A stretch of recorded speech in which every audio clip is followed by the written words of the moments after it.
Today, we're doing the how to identify the risk based on price behavior. We can see the emotions of traders and how we can trade around these emotions by identifying how these traders are going to behave. Because when we are trading the other trader. I want to see where the other trader is going to buy, where he's going to sell, and I'm trying to anticipate his action so that I am in the trade before he gets in or before the majority of the other traders gets in. And then we're going to see some price points on the chart so that we can identify buy and sell and use these price points as our buy and sell indicators. We also have two market conditions that we have to cover. One is the range bound, trading the sideways market, and one is to identify the reversals or the trend change. So hopefully we'll do today the range-bound market, and I'm going to show you live trades today about the range-bound and how we can identify these points. In a range-bound market, you would see that if we have our two areas of support and resistance, you would see that the prices are starting from support and they bounce up and they start moving up and they get to the resistance area. This move here from the support to the upside, it is considered a small momentum move because at the support level, this is where the bias of the market changes. So the market is coming down. It comes to what we call or identify as a support area, and the buying comes in, and then the market begins to rally to the upside. In that rally, the market is strong, and we do have some momentum going to the upside, even though it is between support and resistance, yet still that move from support all the way up to where it reaches resistance, it is considered a small trend within the sideways pattern or within the range bound between support and resistance. Once it begins to come near the resistance area, this is where the traders identify that this is a resistance area and they begin to do some selling. At that moment where you see the successive lower closes, these are indecision points. They do not know if the market is going to break through the resistance and go up, nor do they know that the market for sure is going to reverse and to come down.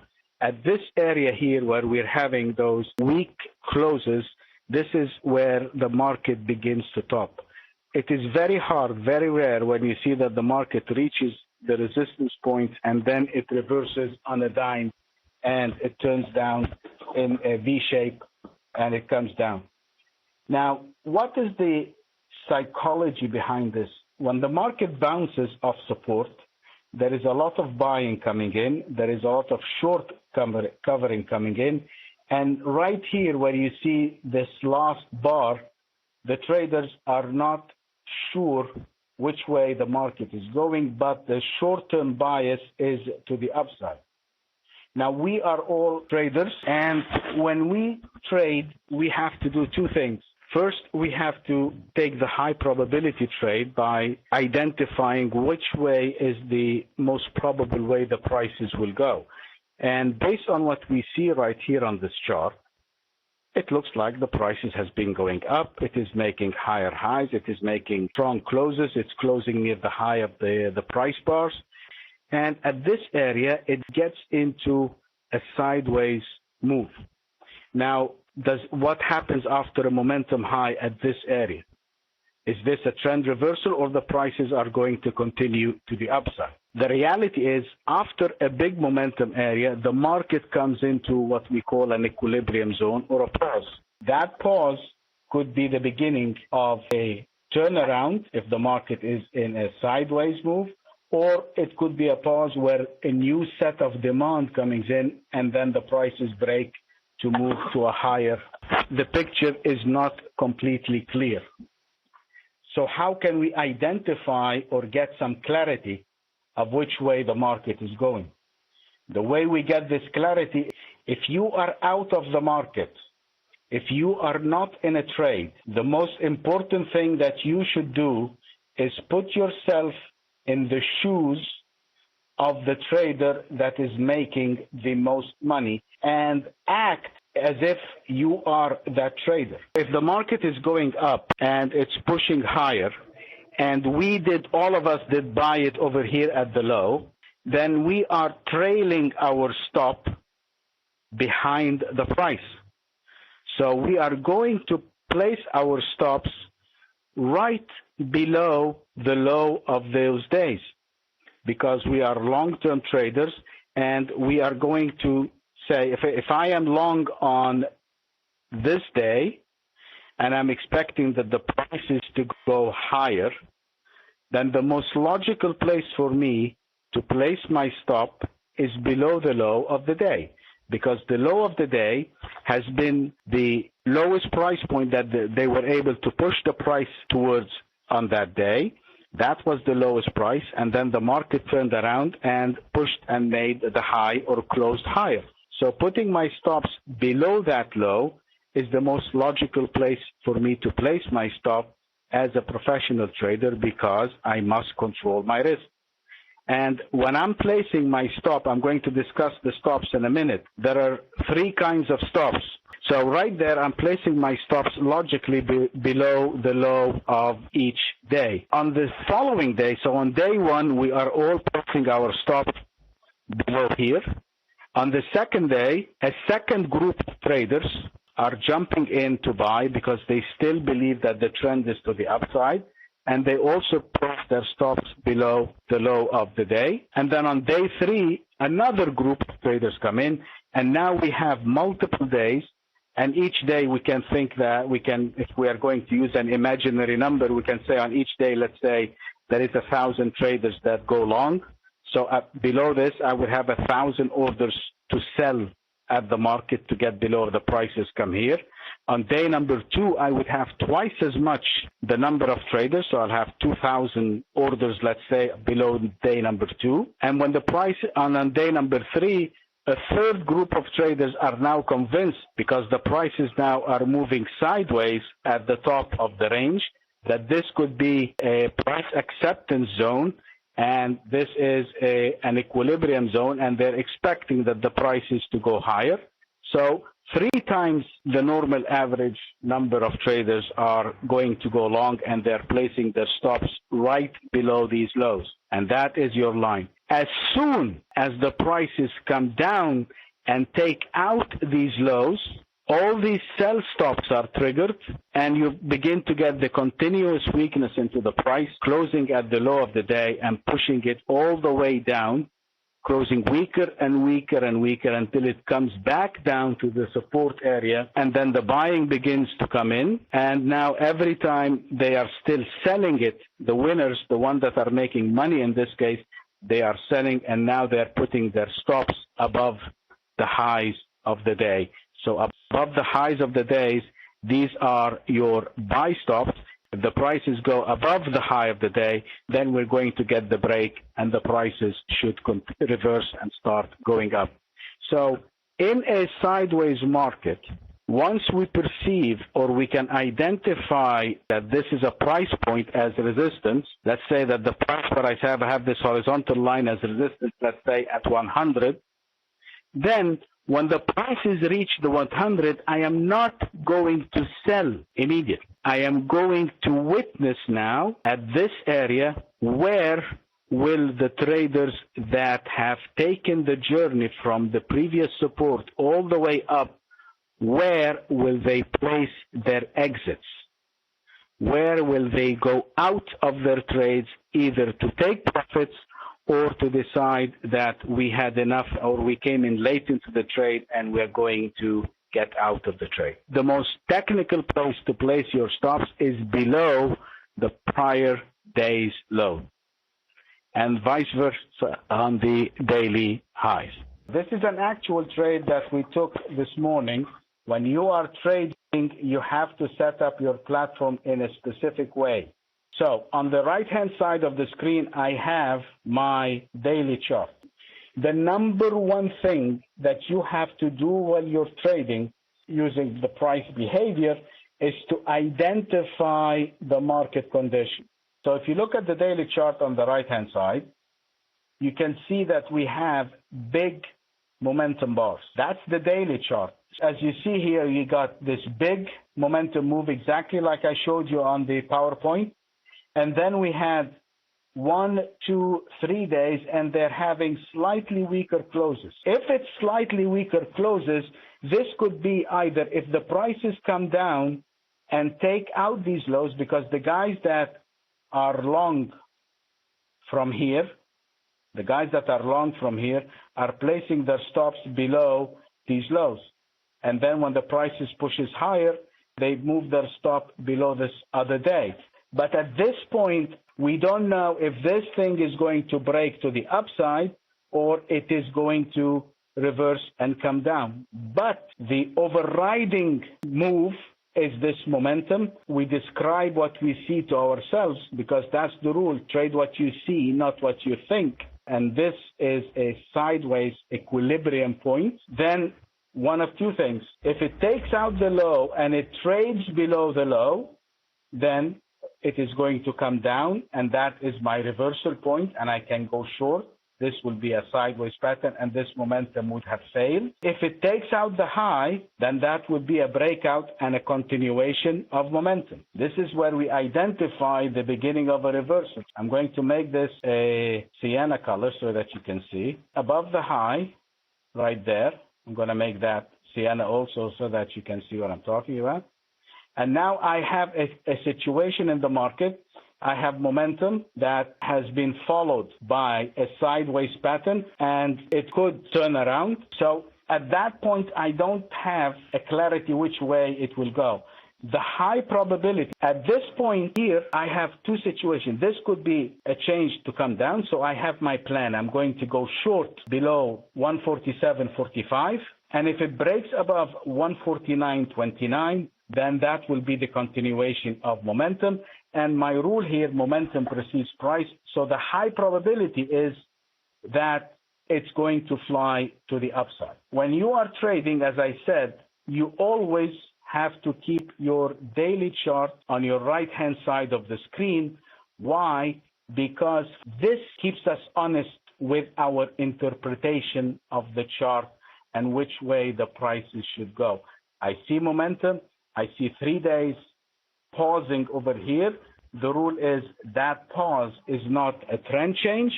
That is merely a pause. It's a resting place. Only it will be a reversal if it takes out the low and it trades below 147.45.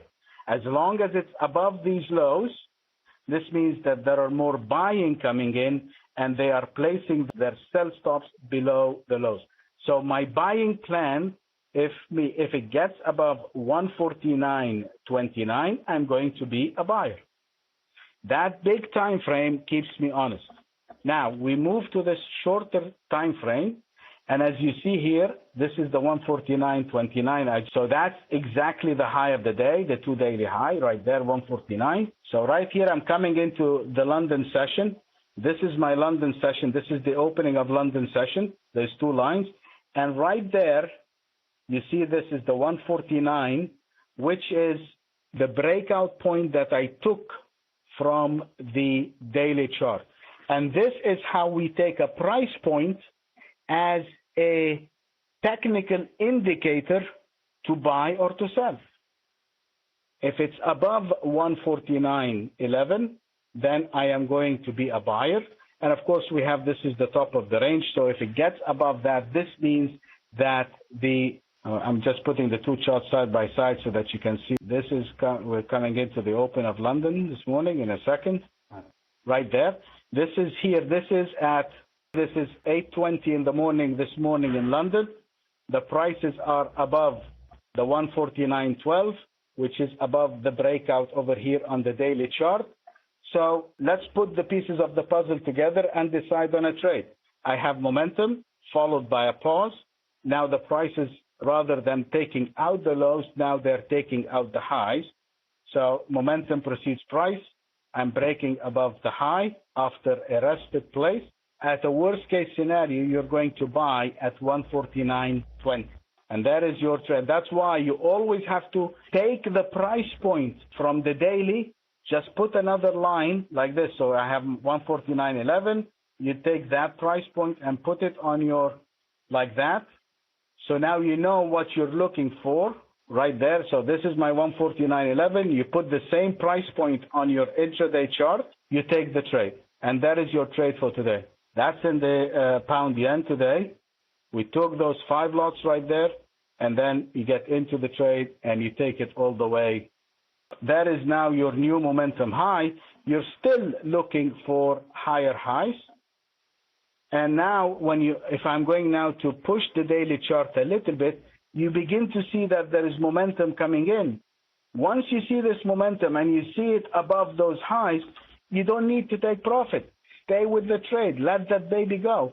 And where will it go? It will go back to the 151.50, which is a prior significant point. People tell you that the price doesn't make sense, and I don't see it. If you identify these buy points and sell points like what we do here, and we teach all that stuff in the course, by the time you're done, this chart becomes like an open book. You can read it and know exactly what you're doing. That ambiguity is gone. It's ambiguous because people don't know what to look for. And now it's coming into there, and it keeps on going, and it keeps on going. And look here, this is the 151 number. Right there, that is the 151, and this is where it stops, right at it, because these are the significant points. And that is your trade. This is the euro-yen. What we do is we do our portfolio selection. These are the positions. I left them running for you. This is automated based on the rules. I am teaching you. This is the open positions that we have right now while I'm talking. 1 contract each. The most important thing, guys, that you see, forget the money. The money is important. We all like to see the money. The money is good. But what you want to see is that you have 4 positions, and the 4 positions are green. That's more important than the money. You have 4 positions open, and the 4 of them are green. And all of them is based on the same set of rules. So what we do now is take the daily chart and find the significant price points where we are going to buy and sell and use them as indicators. We take these price points, put them on the intraday chart, and we begin to trade. Again, we're trying to do the range-bound market. We're trying to do the trending. And at the moment of decision, the market is either trending up or it is trending down. And then I have to have a moment of decision. On the daily chart, I'm going to take you to the down move.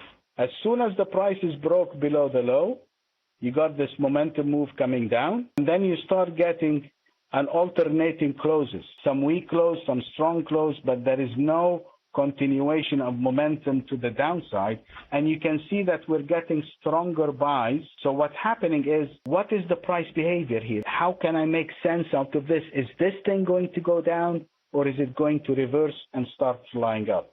So the first thing I do is what? We put ourselves in the position of the trader that is making the most money. So look at the daily chart here. Who's the one that's making the most money? The ones that are short, that took this to the downside, and they're making money. So if I'm short and I have taken it from 149, it is now trading at 142, I am up 700 pips. I'm up 7 grand. A trader, a human being, we are more scared and we are more fearful about giving back $1 of our profits than losing $1 from our equity. When you take a trade and you put your stop and you say, I'm risking $100, and the market goes against you until it gets for $99, you're very courageous because your stop has not been hit.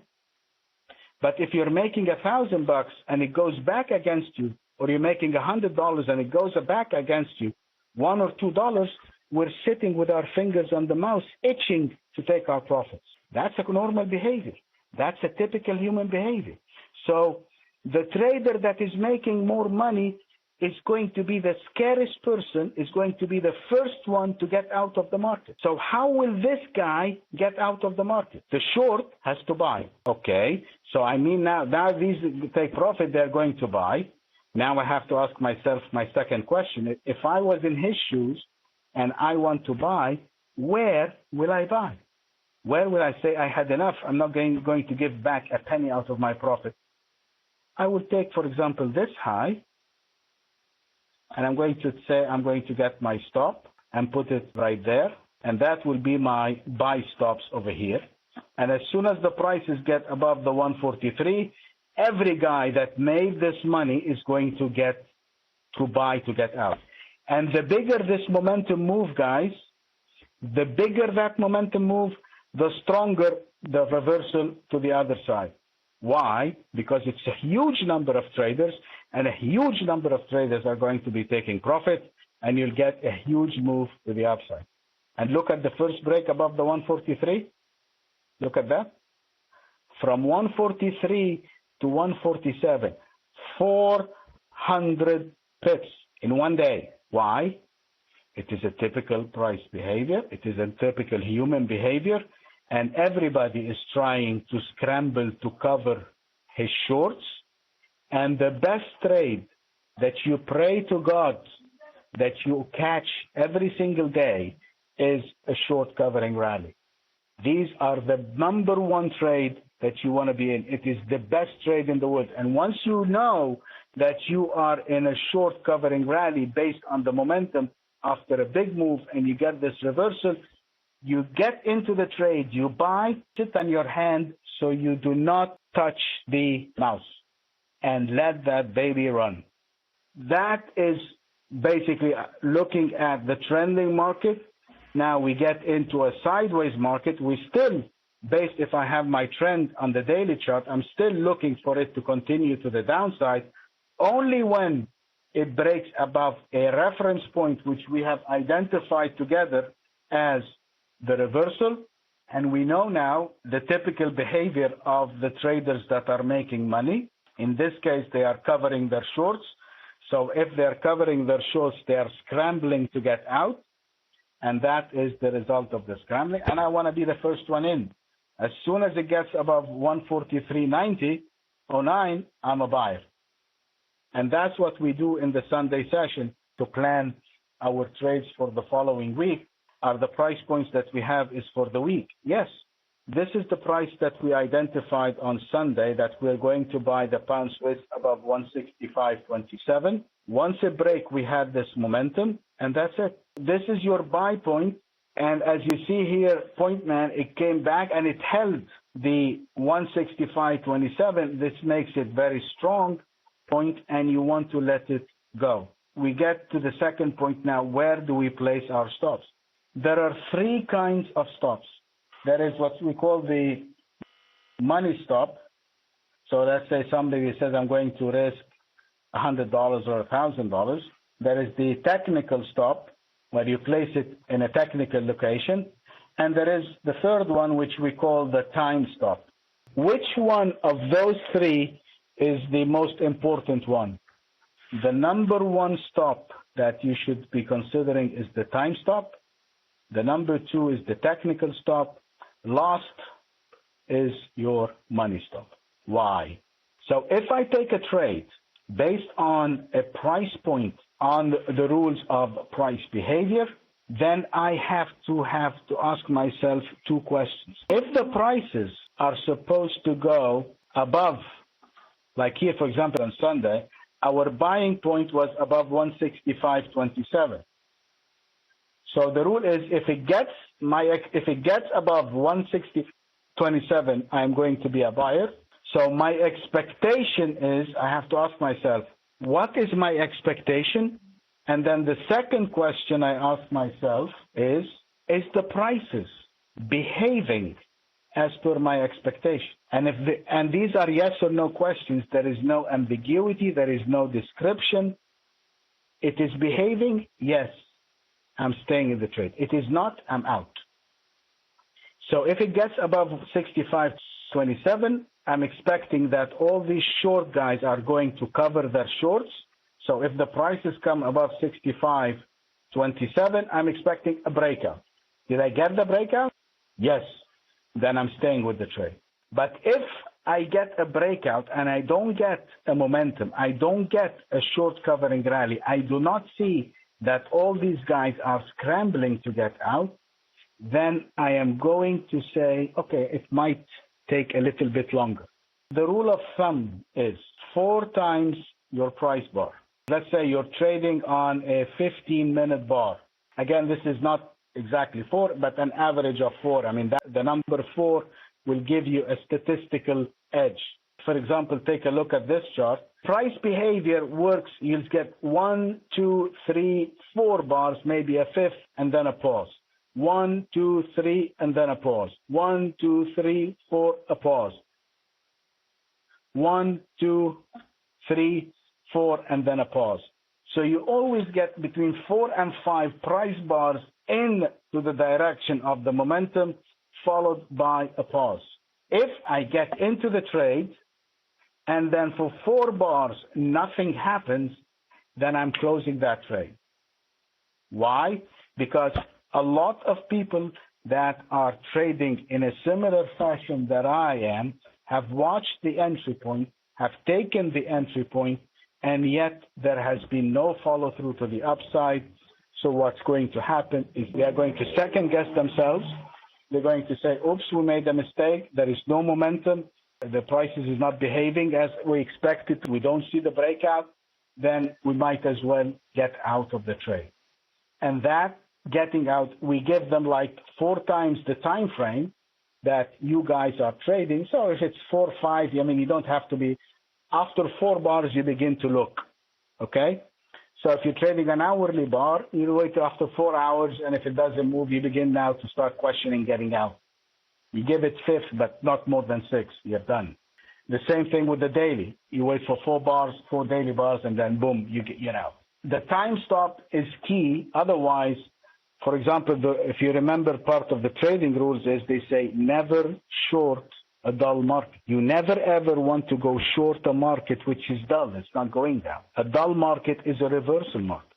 You never ever want to short a dull market. You go short and it goes nowhere. Get out and get out fast. The second stop is your technical stop. And your technical stop is you have to place your stop on a location. It has to have a technical location on the chart. That's my stop below this. If I'm going to go short, I'm going to put my stop above the high. So you place your stops on a technical base. Last but not least is the money stop. I want to risk $100. I want to risk $200. I want to risk $300. That is the weakest of all stops because it has no technical reference. Let's say on average, a lot of people would say, I want to risk 50 pips. If I put something like an average true range, and I'm using an average true range just to give you because that's the average swing of a price bar, just use it as a reference number. And when you're using any indicators, guys, use the default number, which is 14. You don't want to curve it. So here, for example, my average swing on the daily bar, if I'm trading the daily pound Swiss, my average move swing is 150 pips. That's your money stop. That's the average swing between the high and the low for the last 14 days.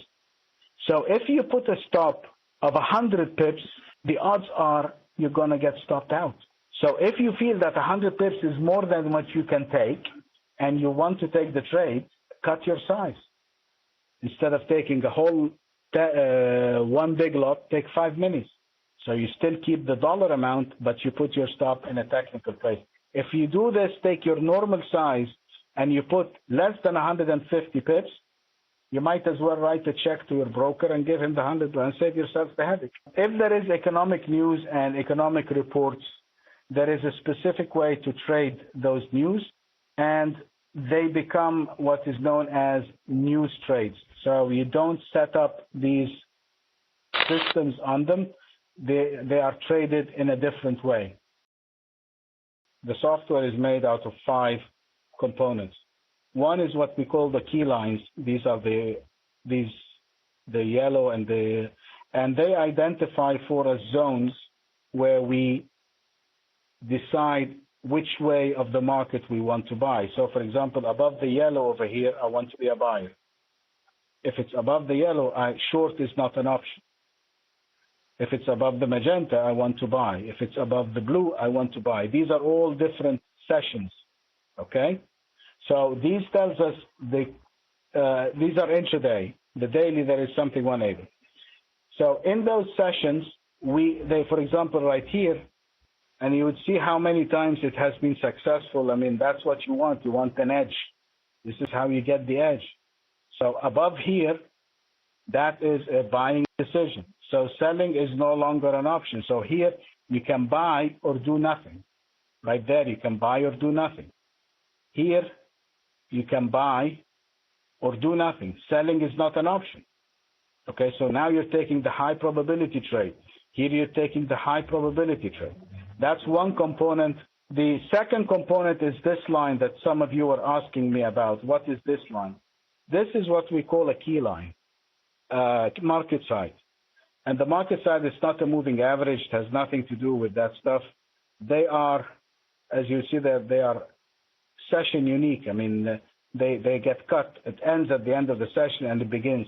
It gives us if there is more buying coming in or there is more selling, and we try to identify that by seeing how many trades go on the bid and how many trades are going on the ask.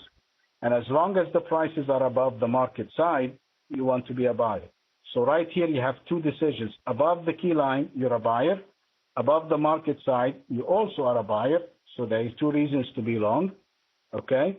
And then we have those reference points and as you see the market side during the day, it acts as your intraday support and resistance. Once it breaks here, prices now have reversed. The market has changed its side. You want to go short right there, and there's your move.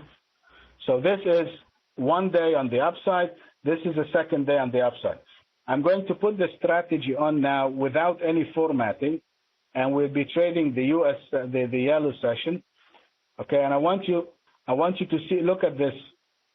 So here we're buying, and because the buy, and it gets below the market side, we should get out and reverse. Now watch this. Just takes a second because I turned it off. We have it on TradeStation, multi-charts FX.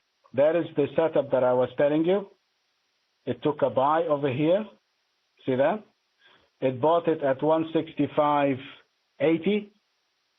And it kept on going, staying with the momentum until the momentum changed, and it closed the trade at 166, I think, 30. So that's 80 pips to the upside. As soon as it broke below the market side, and as you see what it says here, it says it made the lower low. It has failed. It broke the rules. Every trade is identified for you. Now we go short. So it takes it short, and then at the end of the session, it closes. So the same set of rules that I have explained to you, now you've witnessed it is done live. That trade by itself is 200 pips yesterday in the New York session. The reason we are using it mainly on TradeStation is that it has the cleanest set of data. They have a lot of good filters to filter the big spikes and stuff like that, because you need something that gives you a dependable signal. Okay, so if you have a bad signal coming in, garbage in, garbage out.